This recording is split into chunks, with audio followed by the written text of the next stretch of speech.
Space, the final frontier. Space Station Ashland sits on the edge of Federation space with its companion ship, the USS Dalamis Christian. The space around them is full of mystery and strange wonders, where secrets are kept and danger lurks around every corner. The crew of the Dalamis Christian must navigate treacherous waters as they work to protect the Federation. But as they peer into the unknown, they will discover that the line between friend and foe is not always clear.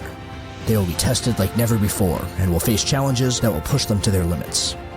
Join us on this adventure as we explore the farthest reaches of space and uncover the hidden truths that lie within the shadows.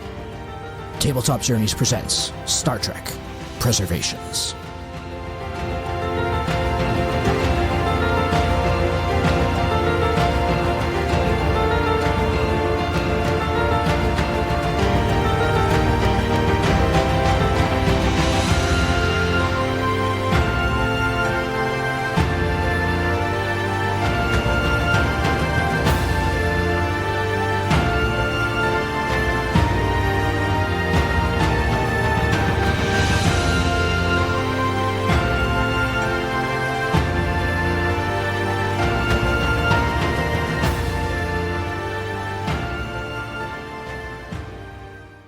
One thing that you do notice is once you snap those pictures, put them in, is that one of the two shuttles, the one that's prepped to launch, is the shuttle that the Aegis team had reported to you several months ago. That's the ship that got away that was trying to bring that gas to disrupt diplomatic talks on that space station from a few months back. And that ship was confirmed to be Ebony Knox. So that would be big piece of evidence number one. Okay. I will mutter to myself, kids did good. You mentioned that there would be lounges and other areas where these VIPs might be hanging out. They would eventually be there, but you would see the pilots first. Yes. The pilots would come, and then the VIPs would go in the lounges. If there were VIPs here, or if there was the people that I would love to get a photograph of, and they were going to be getting onto one of these shuttles, where would they be? They wouldn't be in the barracks. Yeah, there's no barracks here. This is basically a hangar, a flight deck. There's a production facility. People work in this complex, and we're kind of at night. So, yeah, there's some offices, but they wouldn't be here. They would be traveling from wherever their hotel is. Yeah, okay. Then they would come in roughly 15, 20 minutes before their flight was due to leave. Got it. Not like Logan. Yeah. All right, so let's then stick with my original plan. Let's hit the computer core. Because I doubt they would be stupid enough to have a corkboard that had the list of names that pegged to them. That would just be too easy. Yeah. You get to the computer core and there's several terminals. It's a bit old, so it's an isolinear design. It's certainly not neural gel pack or anything fancy like that. And it is definitely a civilian kind of Frankenstein of several different polities, several different technologies. Upon fast inspection, just due to your overall knowledge, it is a system that has Cardassian security protocols. It is basically an older Federation style computer. Think Ambassador class era computer, but it has been upgraded with modern Cardassian security protocols, and it has several weird updates within it. Okay, that makes sense because Soltek's in what was the demilitarized zone. I'm gonna see if I can start poking around to see what's where. Okay, so accessing the utility subgrid would have a difficulty of 4. How would you like to approach that? I have 2 momentum. Yes. I'm going to spend those and a threat to get 2 extra dice. That's what I'm talking about. Difficulty of 4, you said, yes? Yep. I got 5 successes because I got a 1, a 2. I re-rolled a 19 because I have the cautious security, and that became a 9. So I have 5 successes. So you get 1 momentum back. The way that plays out is you're going through the protocols, and all of a sudden, the Cardassian security programs come up, and it reflects itself. It's a minor little AI that has a familiar voice, like you've heard it before. And it asks weird questions that it ends with the title of the final book in the series of the Enigma Tales. And that's when it dawns on you the voice you're hearing is the voice of Asha's grandfather that you met on Solon. Asha was your con officer in season one. Oh, okay. Were you on that? Yeah. With the androids that said Solon welcomes you? Yes, I was. Asha's grandfather was the one who owned the bookstore, the Cardassian who owned the bookstore. And he was writing the Enigma Tales Part 2. And you had seen copies of all the various books in the Enigma Tales series. And one of the things he showed you all was a first printing of the final book in that series. So that's where you recognize that title. So when you were doing your thing, it was weirdly familiar with his voice, and when you got the answer, it all clicked. It was on season 1, episode 9, The Hunt on Takara's Prime. The important piece is I'm in. Yeah. Let's see if I can find what I'm looking for. I'm looking for the names of their customers. I'm looking for any reference to locals. I'm maybe just looking to just dump as much data as I can. Yeah, so the good news is with your successful roll, you are able to grab the info that you need. So in here, you do get 2 critical pieces of evidence. You confirm with their systems this is the only location they manufacture their personal shuttlecraft. You also have a list of 20 craft that have been made at this facility since it came into being. So it's a relatively recent thing, and they don't make a lot of them. It's set up under the guise of being exclusive. And think about like those car companies that make 20 cars a year. You know, they set themselves up as being that exclusive for the super rich. And then that way, when they roll a car out, then and they have to fly it to a place for the delivery personally, that gets them access. That's how they're able to do the things that they need to do, like a DeLorean kind of thing. There are not that many. Actually, there are a lot of DeLoreans, but so with that, you have that evidence, and because you have all the registries of all of their vehicles that were built here, this computer core also logs all of their flight paths, which is odd for a clandestine organization. They seem to be remarkably organized and detail oriented. So I'm going to do 2 things. One, I'm going to copy them onto the device that I'm going to be giving to the governor. With that information, the registries of those 20 crafts and the flight plans, I'm also dropping that onto that jump drive that Ish gave me.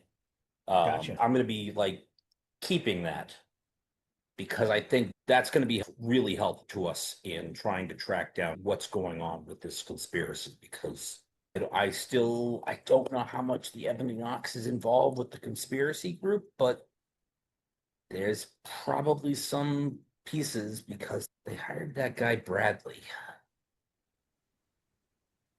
Anyways, all right. I think it's time for me to leave. Okay.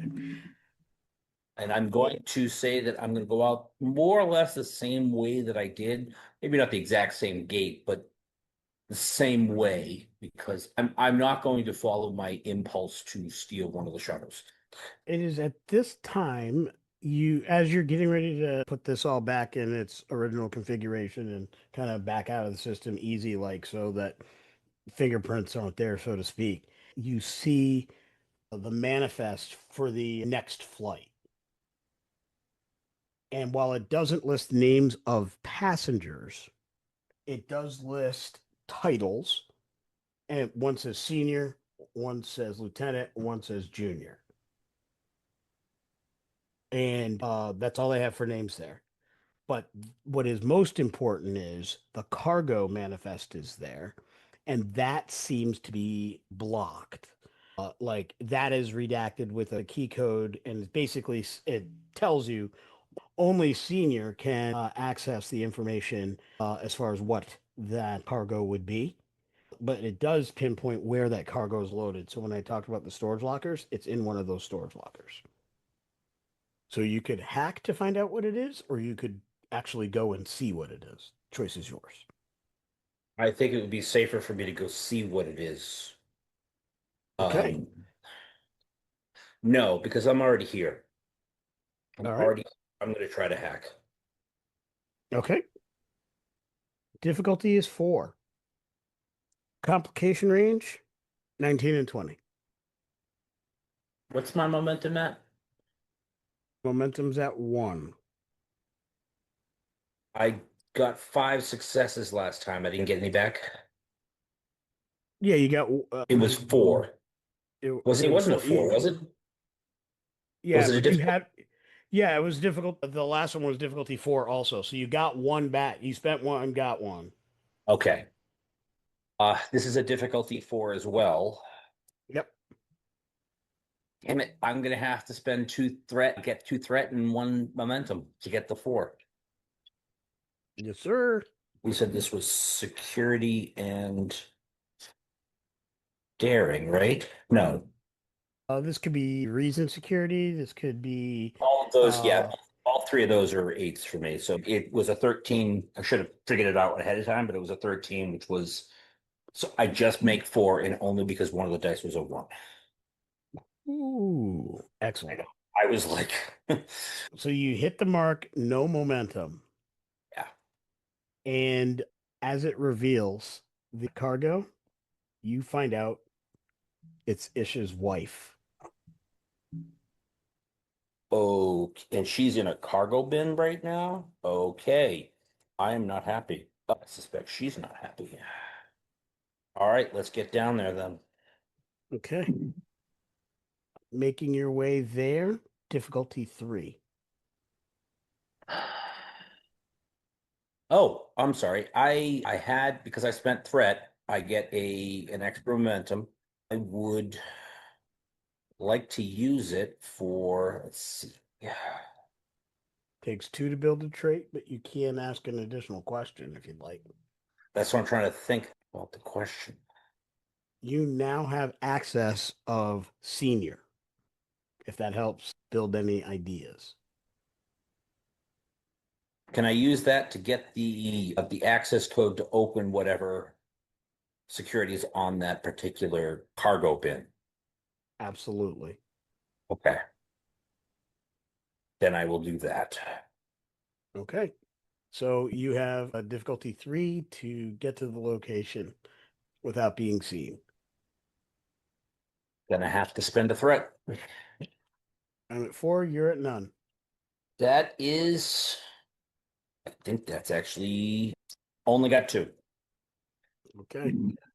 A failure in this particular act means 2 of the Ebony Knox henchmen show up. As you're getting there, right as you're about to open the door to the storage area, down the hall comes that erratic patrol. There are 2 of them. We are now in a potentially confrontation situation.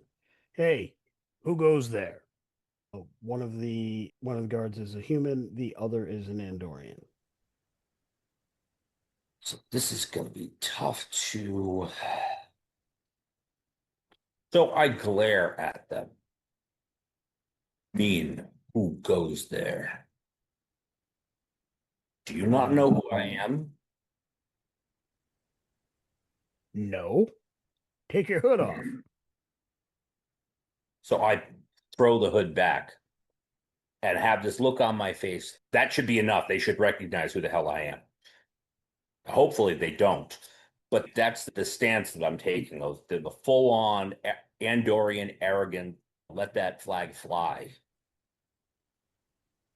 Okay. I'm going to set the difficulty on this particular social conflict. And your challenge for the human guard is a 0, and which means you automatically succeed. You're rolling for momentum. I'm only going to have you roll once, but it's going to go against both of them. So you have potential to get momentum on either, because it's 2 separate challenges. Unless you want to roll twice. That choice is yours. I guess you could roll twice. What's the difficulty for the other one? 1. So if I have any, I'd have to spend momentum to win. This is not my forte. Okay. All right. So let's see. And I am assuming presence command Oh, yeah. on this one. Yes. I will roll. So that's a question. If I roll and I succeed, let's say I roll and I succeed with 2 successes. Does that mean I get 2 momentum from one and another one from the other? Yes. Okay. All right. Then I'm just going to do that. If Okay. I get a 15, then I get a beat. Yeah, you're much better at this than they are. Yes. Which is good because I do only get 1 success. So you just met on the first one and you got 1 success total? Yeah, I got 1 success total and one was a challenge, a difficulty of 1, and the other was a difficulty of 0. So you get 1 momentum. Yes. And the human kind of straightens up. I'm really sorry, sir. Yeah. So I look at the Andorian. You should instruct your friend that when a member of Ch'zylrirh's family appears, they should show a little bit more respect. He immediately cuffs him in the back of the head, gives him a good little gib slap. And he says, "Is there anything we can do to assist you, sir?" This is the Andorian speaking. So I look at the door with almost a malicious look in my eye. No, just carry on your business. He looks at you a bit quizzically, looks at the door, looks back at you. "With respect, sir, it's time we show that one that there's a price to be paid for messing with the Ebony Knox. We'll make sure nobody disturbs you." And they carry on their route and walk away. Okay. So it's pretty clear that he thinks you're going in there to do harm to the prisoner. Yes, and that's exactly what I was hoping he'd suspect. So I go in there and I do not put the hood up because I'm hoping to God that if she's like in there and is not bound and gagged, that she's not going to start screaming bloody fucking murder. So I'm hoping she would recognize me. But I am going to have, as I open the door, one hand is going down to the phaser just in case I have to take out a guard. Okay. At this point, a broomstick swats at you. Ow. If you would like to dodge, you can, but it's coming down hard on you. Dodge or defend yourself in some fashion. I would like to at least deflect it so I'm not taking any injury from it, but it is Vincug, so it makes perfect sense from the story standpoint for her to crack me over the head as I'm coming to rescue her, and I'll be like, fuck. So, yeah, I do call out. That's... All right. If you would care, your target to defend yourself is a 2. 2? Yep. This would be fitness and security. Correct. Yeah, I got an 8 and a 9 on the die. All right. So she clocks me over the head, but no injury or anything like that. Yeah. So basically, you were able to turn in such a way that it ended up being that she hits you with the side. But what you notice is she didn't realize it was you. She was fighting for her life. She had that broomstick sharpened. She was going to stab somebody in the throat. Oh. Your turn actually caught it, so it just bumped your head. And she's, "Oshen? They really don't like you around here. Do you want to get out of here?"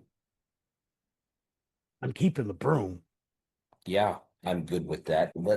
And I look for, was not expecting to be taking out a individual here. So I am going to basically give her the cloak that I have.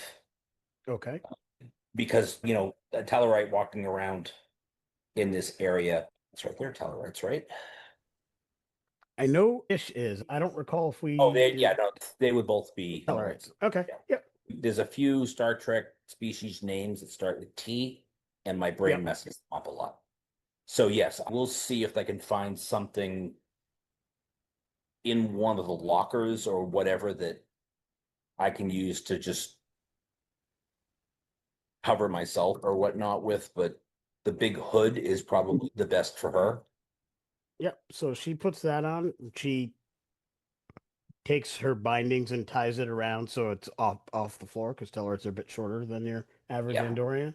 As far as things to cover you up, there's not really much here, but you do see that there is a peg wall and there are Federation standard phaser rifles. I'm waffling back and forth. I don't want to have to fight our way out of here. And from a game mechanics perspective, I know as soon as I pick one of those up, I've just increased the threat rating. Yep. But I already have 4 threat. So this is a tense moment. You had yes, a near miss in the hallway. no, I want to be able to move quickly. I want to be able to move quickly and not attract any additional attention. I'm not in Starfleet uniform. I'm in just in random, like the same kind of clothes anybody in Soltak would be wearing. So let's just move. All right. She's like, really? And then she follows you out. All right. She's just as likely to shoot me as them. And basically, to make your way back out safely, you have a difficulty 3 challenge.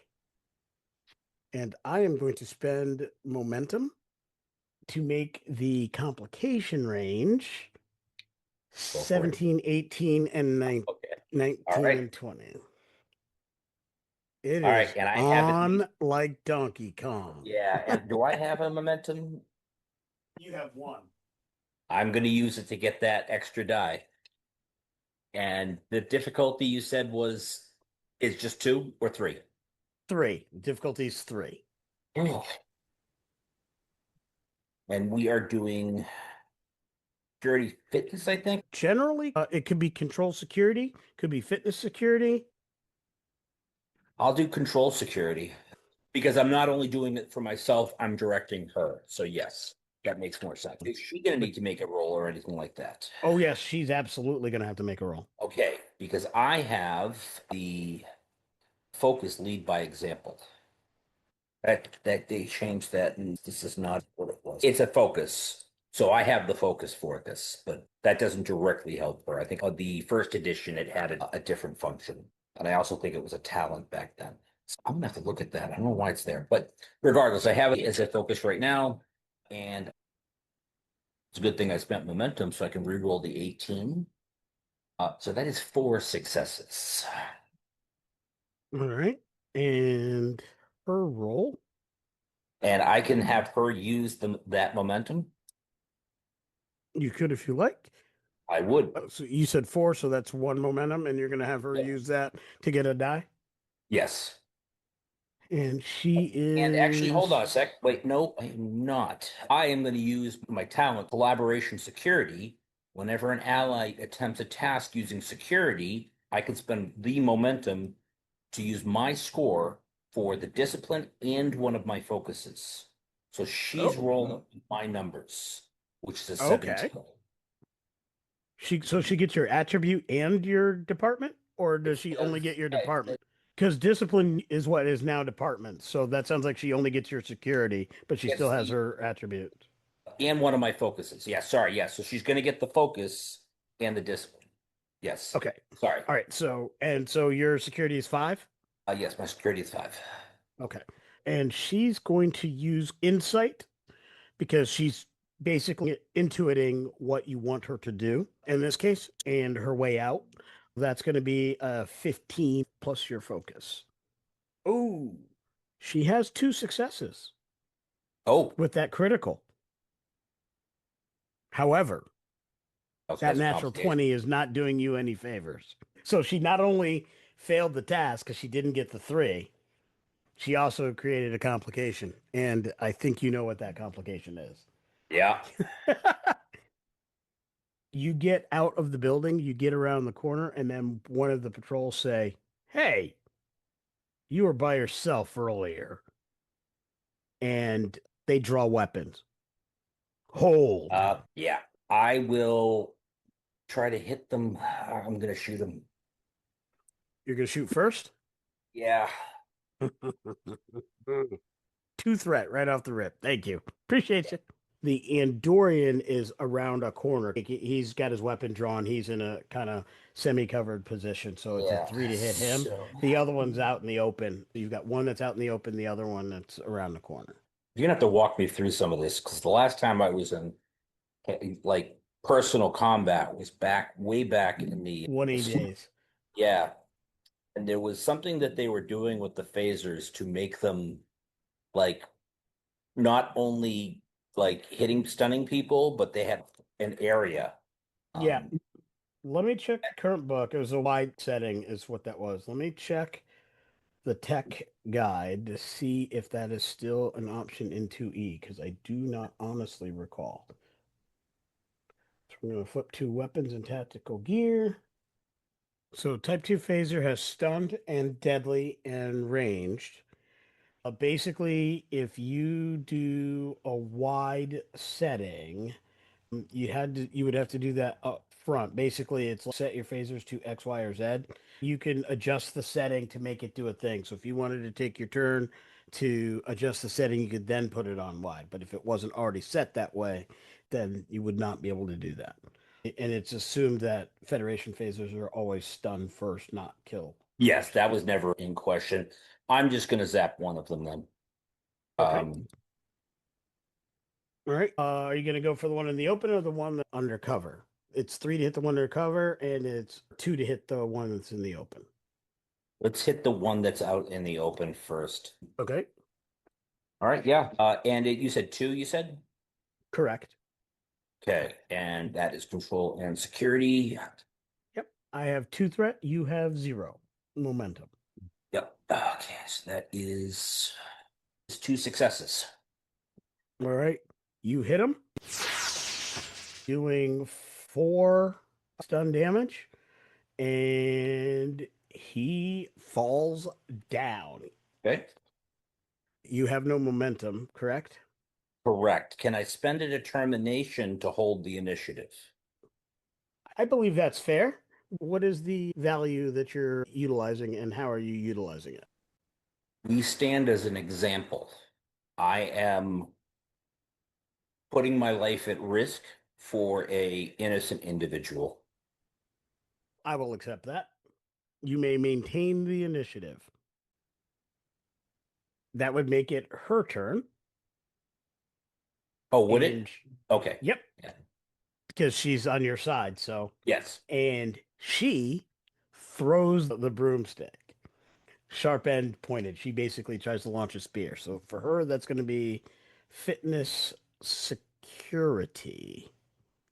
She only gets 1 success. Okay. So the broomstick goes flying. She does take her move because you can move as well. So she moves around the corner after she throws. I assume once she moves, you would take your move as well. Yes. Okay. The one thing that happens is, and you'll have the benefit of having partial cover because you waited for her to move. Now that it's his turn, he will still have the opportunity to shoot you. Yeah. I am spending 1 threat to get 1 die. So I'm rolling 3, and he would need a 3 to hit you. That's going to be control 8, and security 3 is an 11. 1, 2, 3. That is all of the above. He hits an 8, an 11, and an 11. Ouch. And he is firing a phase pistol.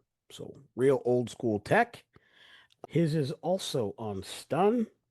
So he would do Verity of 3 on 1 hit. He is not spending any threat to increase that damage, so you would take that. You do not have resistance, do you? Not that I'm aware of, no. Okay.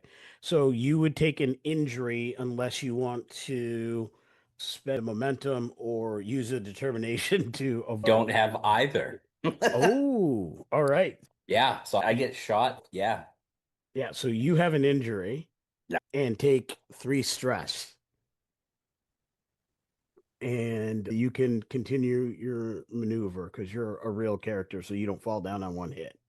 Okay, if that's the case, I want to move to leap out, do the diving shot to try to remove his cover, probably Yeah. putting myself in a spot where I can't regain cover. Okay. So is that bring it down to the 2? It does. Okay. But it does increase your complication range to a 19. Yes, that's fine. I need 2 to hit him, then I hit him All right. because I have a 17 with that because this is what I do. He looks entirely shocked that you did that because from his perspective, you shot his buddy.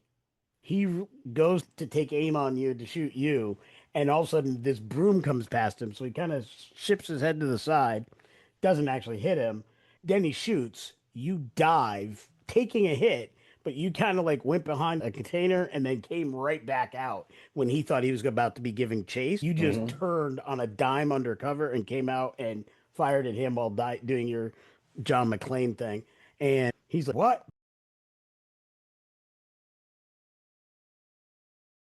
And he drops. Okay.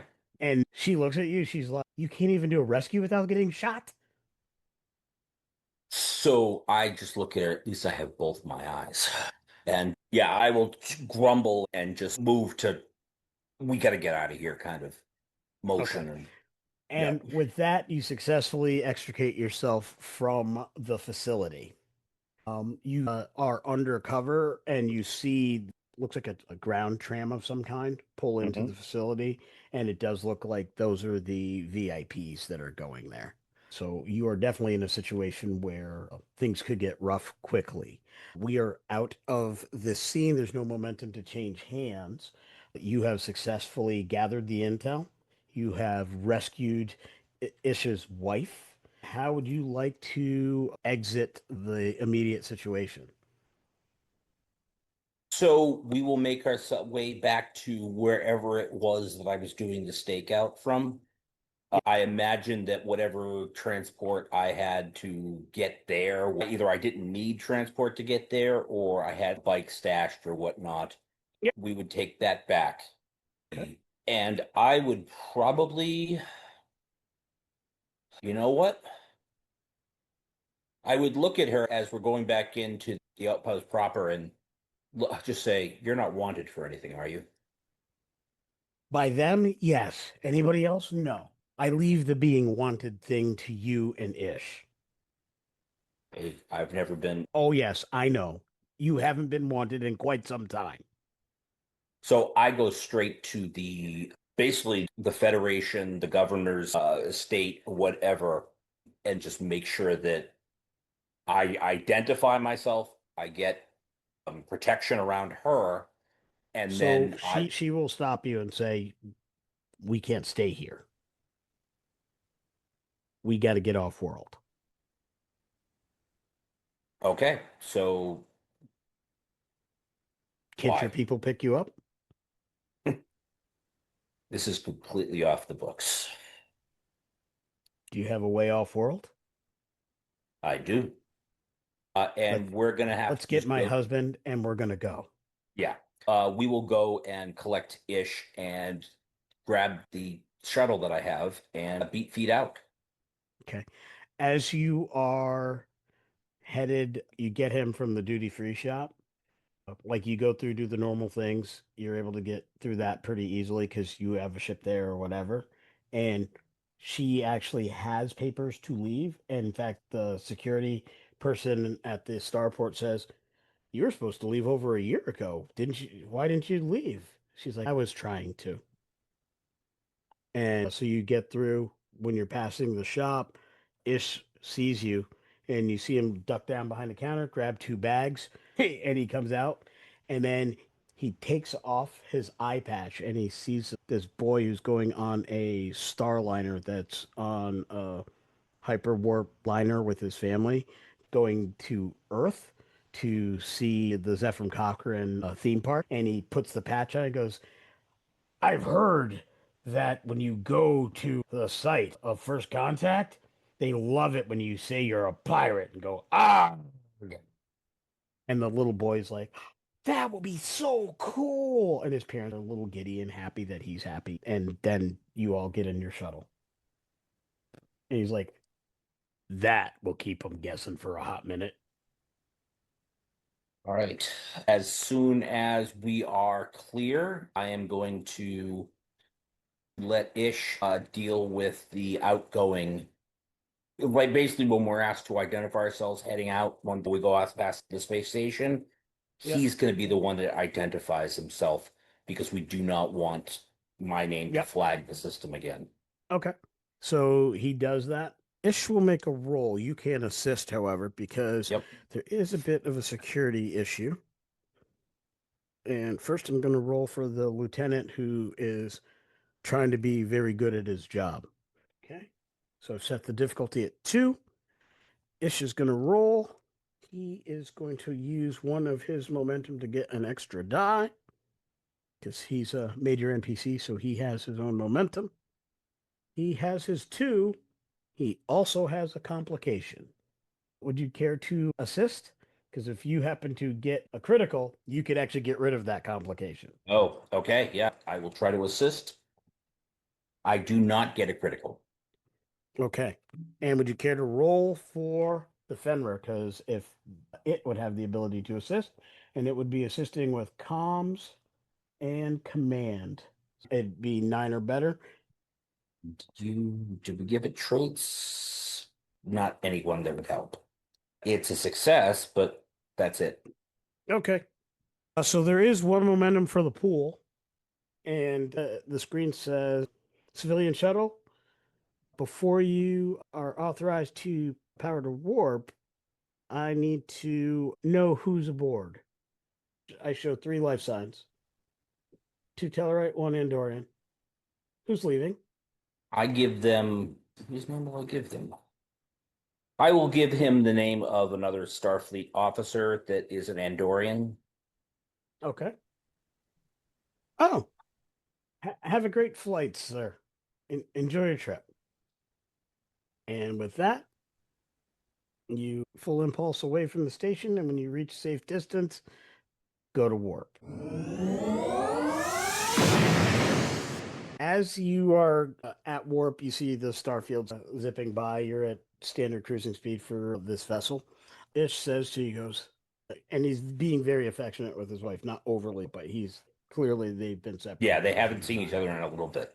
So. Yeah. And he says, he goes, thank you so much. I knew I could count on you to figure it out. We got as far as the next way station from here when Ebony and Ox caught us. They brought us back. And they separated us. They've had her for over a year. Or nearly a year. Since you and I last saw each other. They didn't I've been unharmed. But I'd finally managed to get myself free. That human that you stunned, I convinced him that they were going to kill me, and he said he didn't sign on for that. I was trying to break out. From what I heard from some of the other guards, we didn't make any friends there. Probably not.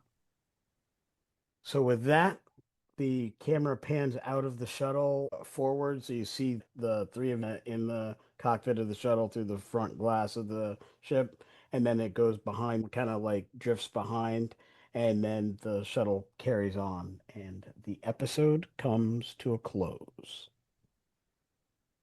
Not bad, huh? Yeah, that was fun. That was fun. Like my anxiety was like going up the thing, and I'm like, oh yeah. It was and then I was like, okay, I'm gonna leave. Oh god damn it. I gotta rescue her. She's gonna beat me over the head with the stick for not coming earlier. So, anyways, so interesting question. Yep. Injuries. Yes. Is that something that's gonna linger? No, the assumption is as long as you can rest or recuperate, recover, and or get medical attention, injuries clear up relatively quickly. That's the assumption. But I'm going to have to get back to either the DC or the Ashland station before. If you're resting for the whole trip, Okay. it'll be another episode. You don't have to worry about it. There's Okay. nothing permanent about it. It's more of Okay. a No, I'm just thinking that if I have to go to an actual med station for this, I'm going to the DC and not the station because that would drag a lot of attention. The first officer, one of the ships, comes in with a gunshot injury. Yeah, that'd be poor. So, yeah, you can assume that when you get to the DC, there's a whole discussion about what the heck just went down. Nothing that is overly involved. Like you can get to the DC before you have to have that conversation. Okay, that's cool. Right now, we're going to jump right to the reputation rolls. Before we get started, I would like to remind everyone what the mission directives were. Investigate the shipyard facility on Soltech 4, collect actionable intelligence and locate any potential operatives. And then the unspoken directive is proceed with discretion, avoiding a diplomatic incident. There was a shift in the mission, which is basically rescue the hostage, which became evident afterwards. So I didn't tell you that up front. Oh, yeah. Yeah, that would have been giving away the whole show. Okay, the positive questions. Was your mission successful? Yes. Did you positively use one or more of your mission directives? Yes. So I never understood the difference between those two. Mission directives is, so if you use a determination and as opposed to your value, you used one of the mission directives, like if you had, say, failed at the computer roll to get evidence and you said, I want to re-roll, and you use your determination, that's what that's reflecting. Okay, so because the no. directive was collect the evidence, that kind of thing. I would say yes because the directive became rescue the hostage, and specifically the way you worded your use was I have to save and rescue this innocent person. I do think that would be accurate in this case. Okay. So I would say yes for that one. You did not have superiors involved in this mission at all, so that's a null. Did you prevent combat from occurring or avoid escalating hostilities? Nope. Nope. Did you establish common ground or peaceful cooperation with people who were newly encountered or previously hostile to you? Oddly, I would say yes. Yeah, because Vinca is not one of Ocean's biggest fans. Yep, and she did try to stab you. That was an interesting meet cute. Let's see here. Did you directly contribute to saving lives of innocent people or fellow crew? That's a yes.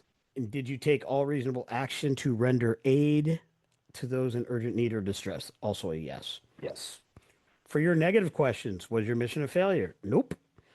Did you challenge one of the mission directives? Nope. Nope. Were you disobedient? Nope.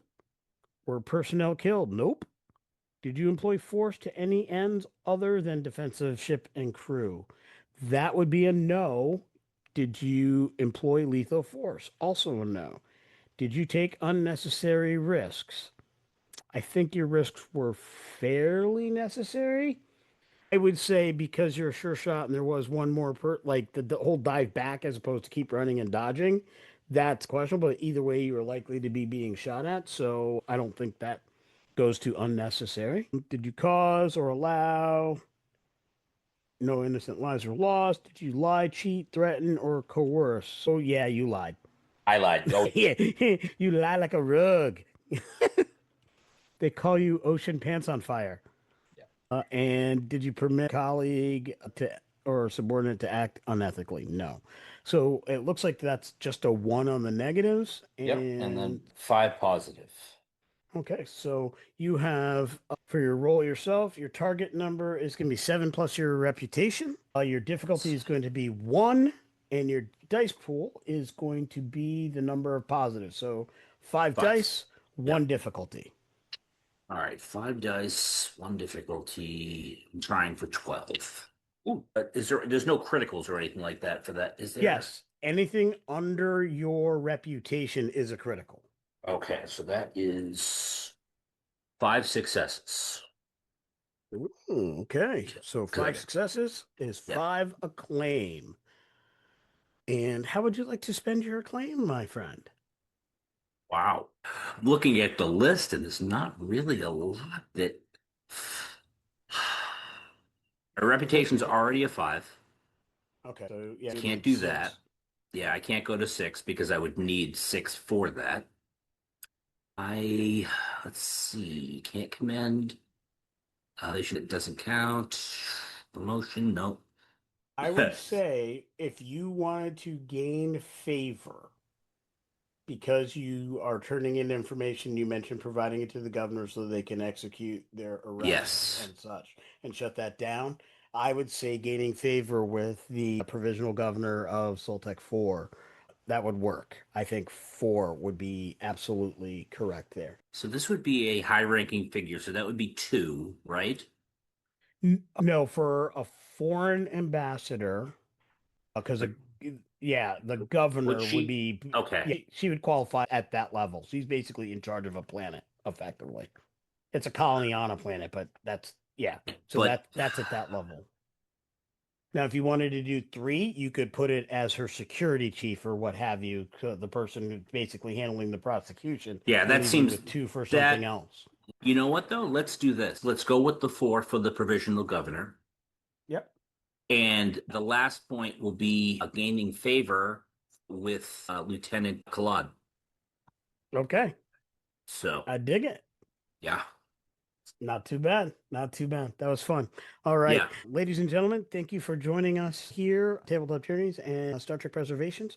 This quick trek has been really, really fun. I try to mix up the types of things we do, and I don't think we've done a quick trek quite like this before. And I had a blast. Thank you very much, Adam. Appreciate your time today. I can't wait till we get back in the saddle here shortly. So, Yep. All right. Take all right. care. Good night, all.